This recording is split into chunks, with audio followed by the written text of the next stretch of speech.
اعوذ باللہ من الشیطان الرجیم بسم اللہ الرحمن الرحیم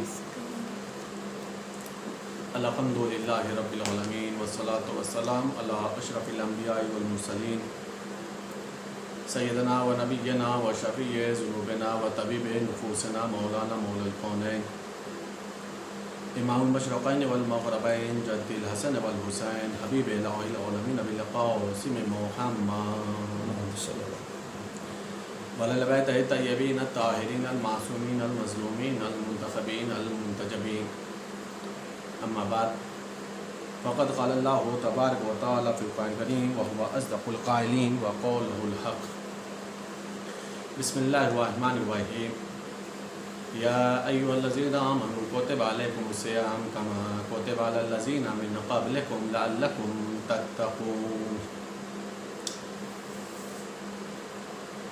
محترم ناظرین اکرام، رمضان المبارک کے سلسلے سے یہ تقریر آپ حضرات سماعت فرما رہے ہیں، جہاں پر مسئلے مسائل، دینی احکام اور کچھ تہذیب نفس یا اخلاق اسلامی کے سلسلے سے گفتگو ہو رہی ہے. کل تک جو ہماری گفتگو ہوئی تھی وہ نیت کے موضوع پر تھی، نیت کے مسائل پر تھی. آج ان چیزوں کی گفتگو ہوگی کہ جن چیزوں سے روزہ باطل ہو جاتا ہے. ایک اہم مسئلہ یہ ہے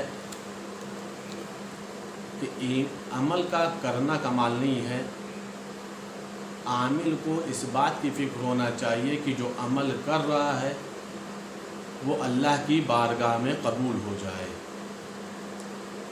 اور اس چیز کا انحصار ایک تو عمل کے اخلاص پر ہوتا ہے، ایک نیت پر ہوتا ہے.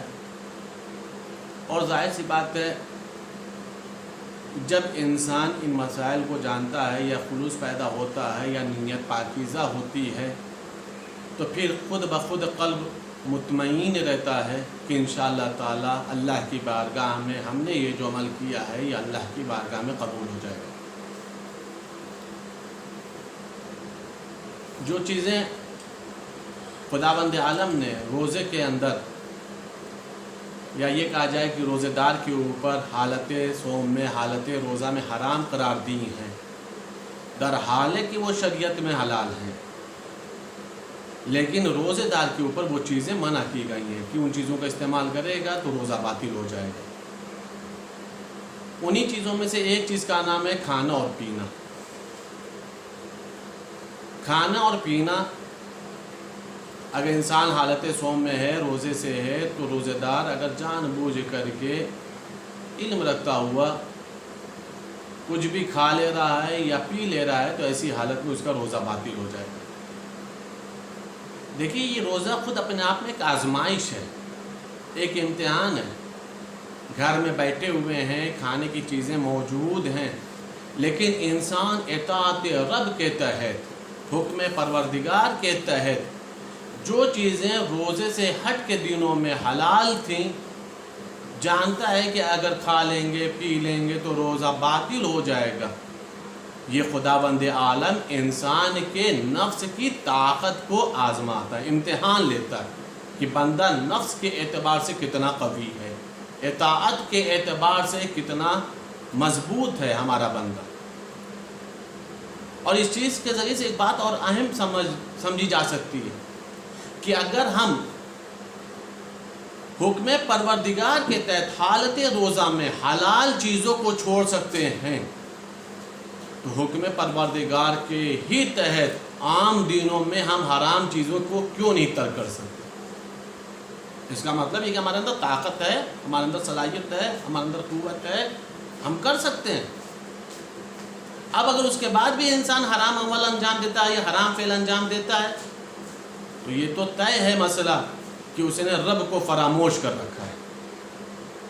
ورنہ اگر ذہن کی کسی بھی گوشے میں یاد پروردگار ہوگی تو انسان کبھی بھی معصیت نہیں کرے گا، کبھی بھی نافرمانی نہیں کرنے والا.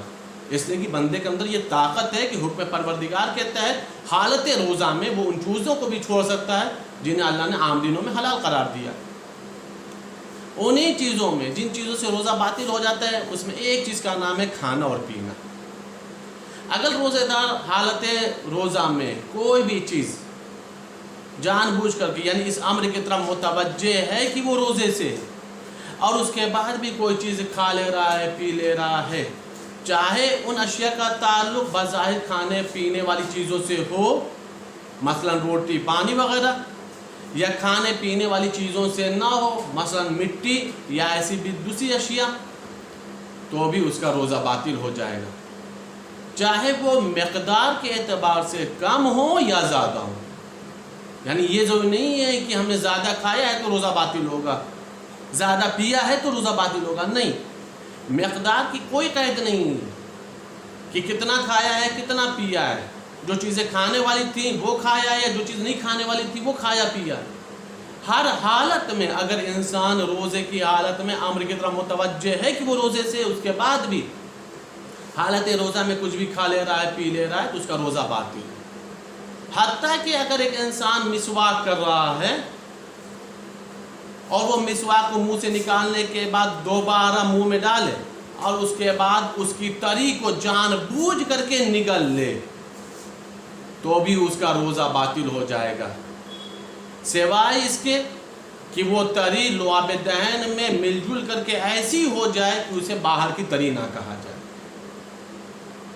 اگر وہ باہر کی تری نہیں کہلائے تب روزہ باطل نہیں ہوتا، لیکن اگر باہر کی تری کہلائے گی تو پھر روزہ باطل ہو جائے گا. اگر حالت روزہ میں انسان بھول کر کے کوئی ایسی چیز کھا لے یا پی لے، یعنی روزے سے ہے لیکن بھول کر کے منہ میں چلا گیا، جان بوجھ کر کے نہیں، غلطی سے چلا گیا، انجانے میں چلا گیا، تو ایسی حالت میں اس کا روزہ باطل نہیں ہے. حالت روزہ میں انسان ان انجیکشن کا استعمال کر سکتا ہے جو جسم کے کسی حصے کو بے حس کر دیتے، جسے کہتے ہیں سن کر دینا. اگر ان انجیکشن کا وہ حالت روزہ میں استعمال کر رہا تو ایسی حالت میں روزہ باطل نہیں ہوتا. لیکن روزے دار کو چاہیے کہ ان انجیکشنوں سے اپنے آپ کو بچائے یا ان انجیکشنوں کا وہ استعمال نہ کرے کہ جن کا تعلق دوا اور غذا کے طور پر استعمال ہوتا ہے. بالکل سامنے سیدھی سی بات کی جا سکتی اس مسئلے کے تحت میں کہ مثال کے طور پہ کہ کھائیں گے نہیں لیکن کھانے والا کوئی انجیکشن لگوا لے، کچھ انرجی ملے گی، کچھ طاقت ملے گی. تو نہیں، ان انجیکشنوں سے انسان کو پرہیز کرنا چاہیے، ان انجیکشنوں کو استعمال کرنے کی ضرورت نہیں ہے. لیکن اگر بے حس کرنے والا ہے، اعضوں کو بے حس کر دیتا ہے، سن کر دیتا ہے، حالت روزہ میں ہے تو کوئی مسئلہ نہیں، اس کا روزہ صحیح ہے. اگر انسان سحری کر رہا ہے، کھا رہا ہے، اس بات کا علم ہے کہ صبح ہو گئی ہے، صبح یعنی اس معنی میں کہ سحری کا وقت ختم ہو گیا اور اس کے منہ میں لقمہ ہے، جیسے علم ہو کہ صبح ہو گئی ہے، وقت اس کا ختم ہو چکا ہے، تو اسے چاہیے کہ فوراً اس حصے کو، اس لقمے کو نگلے نہیں بلکہ نکال دے، گھوٹے نہیں، حلق تک نہ پہنچائے بلکہ اسے وہ نکال دے، تھوک دے. اگر وہ جان بوجھ کر کے اس لقمے کو وہ نکل رہا ہے تو ایسی حالت میں اس کے روزہ بھی باطل ہو جائے گا اور بعد میں انشاءاللہ ذکر ہوگا کہ اس کے اوپر کفارہ بھی لازم ہوتا ہے. اگر انسان حالت روزہ میں دانت کی ریخوں میں، یعنی جو دانت میں گیپ ہوتے ہیں، جو اسپیس ہوتے ہیں، اگر ان میں کوئی چیز پھنسی ہوئی ہے اور اس کے بعد وہ دن کے کسی بھی حصے میں دانت سے باہر آئی اور اس نے جان بوجھ کر کے اس ریخے کو نگل لیا ہے تو ایسی حالت میں اس کا روزہ باطل ہو جائے. روزے کی حالت میں دانت کا خلال کرنا یا دانت کی صفائی کرنا یا ریخوں کا نکالنا ضروری نہیں ہے، لیکن اس بات کا اگر اس انسان کو یقین ہو کہ اگر ہم نے ایسا نہیں کیا، مثال کے طور پہ دانت کو صاف نہیں کیا، کہیں ایسا نہ ہو کوئی حصہ، کوئی ریشہ، کوئی دانت میں پھنسی ہوئی چیزیں دن کے کسی بھی حصوں میں نکل کر کے گلے تک پہنچ جائیں گے۔ اگر ایک انسان کو اس بات کا علم ہے تو اس کے لیے پھر دانتوں کا خلال کرنا ضروری قرار دیا۔ یہ چیزیں وہ ہیں کہ جن سے انسان کو حالت روزہ میں کھانے پینے کے مسئلے میں اجتناب کرنے کی ضرورت ہے۔ اب تھوڑا سا انسان سوچے، تھوڑا دیر کے لیے سوچے، یہ ہیں مسائل شرعی ہیں، لیکن تھوڑا دیر کے لیے سوچے کہ ایک چھوٹا سا ریشہ اگر دانت میں پھنسا ہوا ہے اور اس کے بعد روزے دار جان بوجھ کر کے اس کو نگل لیتا ہے تو ایسی حالت میں اس کا روزہ باطل ہو جاتا ہے۔ یعنی انسان کو اس روزے میں کتنا احتیاط کی ضرورت ہے، کتنا تاکید کیا جا رہا ہے، کتنا اپنے آپ کو بچانے کی ضرورت ہے۔ ان تمام چیزوں کو انسان جب عمل میں لے آئے گا تو انشاءاللہ تعالی وہ قلبی طور پر خود مطمئن ہوگا کہ ہمارے عمل میں نہ کوئی نقص ہے، نہ کوئی خامی ہے، نہ ہم نے عمل کرنے میں کوئی کوتاہی کی ہے۔ جب وہ قلبی طور پر اتنا مطمئن ہو جائے گا تو انشاءاللہ تعالی اس کا عمل بھی قبول ہو جائے گا۔ ایک صلوات پڑھتے پر محمد وآل محمد۔ ان ایام میں ظاہر سی بات ہے ہم لوگ باہر نکل نہیں سکتے، ایک جگہ جمع نہیں ہو سکتے۔ میں نے پہلے تقریر میں غالباً اس بات کو عرض کیا تو ظاہر سی بات ہے اپنے ہی گھروں کے اندر اپنی فیملی ممبرز کے ساتھ، اپنے گھر والوں کے ساتھ، اہل خانہ کے ساتھ بیٹھ کر کے ہمیں ان تمام چیزوں کے اوپر، یا یہ کہا جائے ان دنوں کے اندر اپنا دور گزارنا ہے، اپنا وقت گزارنا ہے، چاہے اس کا تعلق تلاوت قرآن سے ہو، چاہے دعا سے ہو، چاہے استغفار سے ہو، چاہے اذکار پروردگار سے ہو، چاہے تسبیحات سے ہو، چاہے تہلیل سے ہو۔ لیکن ایک بات، ہر انسان اس وقت کو غنیمت سمجھے۔ دیکھیے میں بہت ہی احتیاط کے ساتھ یہ جملہ عرض کر رہا ہوں۔ ہر انسان، جہاں تک یہ بات میری پہنچ رہی اس بات کو انسان محسوس کرے گا تو شاید ایک اہم میسج ملے۔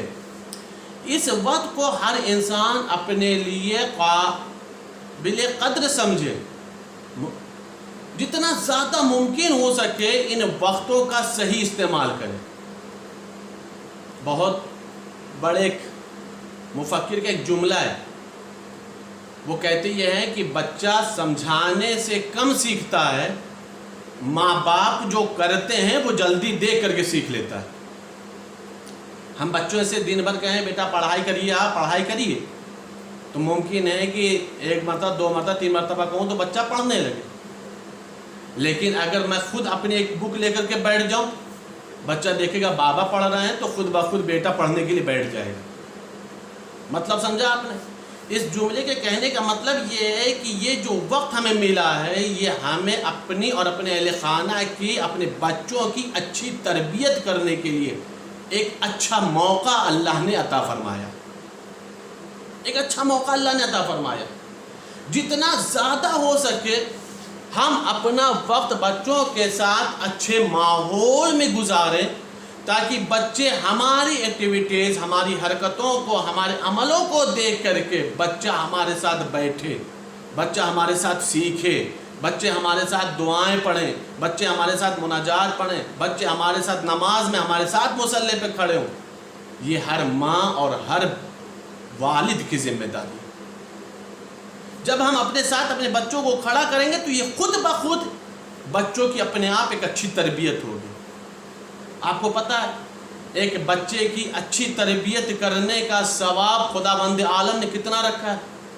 معصوم کی نگاہ میں کیا ہے؟ معصوم فرماتے تمہارے گھر میں جو یہ بچے ہیں انہیں بچہ نہ سمجھو، یہ جنت کی خوشبو ہیں، جنت کی خوشبو ہیں، یہ جنت کے پھول ہیں، ان کی تربیت اچھے انداز سے کرو، اچھے طریقے سے کرو۔ جب والدین بچوں کی اچھی تربیت کرتے ہیں تو وہی بچہ آخرت میں والدین کی نجات کی ضمانت بن جاتے ہیں۔ اب اس سے بڑھ کر کے کیا ہوگا؟ اس سے اہم بات کیا ہوگی؟ ہم نجات کے لیے دنیا میں کتنی مشقتیں اٹھاتے ہیں، کتنی زحمتیں اٹھاتے ہیں، لیکن اگر ہم نے ایک بیٹے کو صالح بنا دیا، نیکوکار بنا دیا، اچھی تربیت کر دی تو وہی بچہ ہمارے لیے آخرت میں ہماری نجات کی ضمانت بن جائے۔ آپ کو ایک چھوٹی سی روایت سنو. پیغمبر اکرم حضرت محمد مصطفیٰ صلی اللہ علیہ وآلہ وسلم فرماتے یہ ہیں کہ جناب عیسیٰ پیغمبر کا دور تھا. جناب عیسیٰ پیغمبر ایک راستے سے گزر رہے تھے تو اس راستے میں قبرستان پڑا. جب راستے میں قبرستان پڑا تو جناب عیسیٰ پیغمبر ادھر سے بس گزر گئے. ایک عرصے کے بعد 1 سال 2 سال کے بعد جناب عیسیٰ پیغمبر کا پھر ادھر ہی سے گزر ہوا. جب جناب عیسیٰ پیغمبر کا ادھر سے گزر ہوا تو روایت کے جملے یہ ہیں کہ جناب عیسیٰ اس قبرستان کے پاس کھڑے ہو گئے اور اللہ کی بارگاہ میں ایک سوال کیا, میرے معبود ایک عرصہ پہلے میں اسی قبرستان سے گزرا تھا تو مجھے معلوم ہے کہ فلاں قبر کے اوپر تو اپنا عذاب نازل کر رہا تھا, یعنی فلاں مرحوم کے اوپر فلاں مردہ کے اوپر تو عذاب نازل کر رہا تھا, لیکن آج میں گزر رہا ہوں تو اس قبر کے اوپر تو عذاب نازل نہیں کر رہا بلکہ اپنی رحمتیں نازل کر رہا ہے. ظاہر سی بات ہے جو عذاب ہو رہا تھا اس کے بدعملی کی وجہ سے ہو رہا تھا نا. اس نے جو بدعملی انجام دی تھی, جو برے افعال انجام دیے تھے, جو برے اعمال انجام دیے تھے, اس کی وجہ سے عذاب نازل ہو رہا تھا. اس کو بہت سزا مل رہی تھی عالم برزخ میں, قبر میں. کہا میرے معبود لیکن آج میں گزر رہا ہوں تو اس قبر کے اوپر کوئی عذاب نہیں ہے, وجہ کیا ہے میرے معبود؟ کہا تمہیں پتہ نہیں عیسیٰ, اے میرے پیغمبر جب یہ انسان مرا تھا, جب اس کا انتقال ہوا تھا تو اس نے اپنے پیچھے ایک صالح بیٹا چھوڑا, ایک نیکوکار بیٹا چھوڑا, اور وہ بیٹا بالغ ہو جانے کے بعد اس نے اپنے گاؤں میں ایک جگہ پر ایک ایسا راستہ بنایا تاکہ راہگیروں کو, راستہ چلنے والوں کو دشواریاں نہ ہوں. جو دشواریاں پہلے ہوتی تھی, یعنی راستہ نہیں بنا تھا تو لوگ گزرتے تھے تو بڑی مشقت سے گزرتے تھے, بڑی تکلیف سے گزرتے تھے. اس نے ان بندوں کی, ان لوگوں کی تکلیف دیکھی نہیں گئی, لہٰذا اس نے اپنی طرف سے ایک راستہ بنا دیا تاکہ گاؤں والوں کو راستہ چلنے میں مشقت نہ ہو, تکلیف نہ ہو, وہ آسانی سے راستہ طے کر سکیں اور آسانی سے اپنی منزلوں کو پہنچ سکیں. اور دوسرا کام اس نے یہ کیا کہ اس نے ایک یتیم کی پرورش کی ذمہ داری لے لی. اے عیسیٰ خود تم سوچو کہ جب اس مرحوم کا بیٹا ہمارے بندوں کی تکلیفوں کو دور کرنے کا ذریعہ بنتا ہو اور وہ کسی یتیم پروری کرتا ہو, تو کیا میری رحمت کا تقاضا نہیں ہے کہ میں اس بچے کے عمل کی جزا اس کے والد کو عطا فرماؤں؟ اگر اس کے والدین نے اچھی تربیت نہ کی ہوتی تو بچہ اتنا اچھا عمل انجام نہ دیتا. آپ نے غور فرمایا, عمل بچے نے انجام دیا, نجات اس کے والد کی ہو گئی. اس اہم چیز کو سمجھنے کی ضرورت ہے کہ اس موقع کو ہم غنیمت سمجھیں اور ہم خود اپنے نفس کی اچھی تربیت کریں اور اپنے اہل خانہ کی اچھے سے اچھی تربیت کر سکیں. بسم اللہ الرحمن الرحیم. ان اللہ و ملائکتہ یصلون علی النبی یا ایھا الذین آمنوا صلوا علیہ وسلموا تسلیما. اللهم صل علی محمد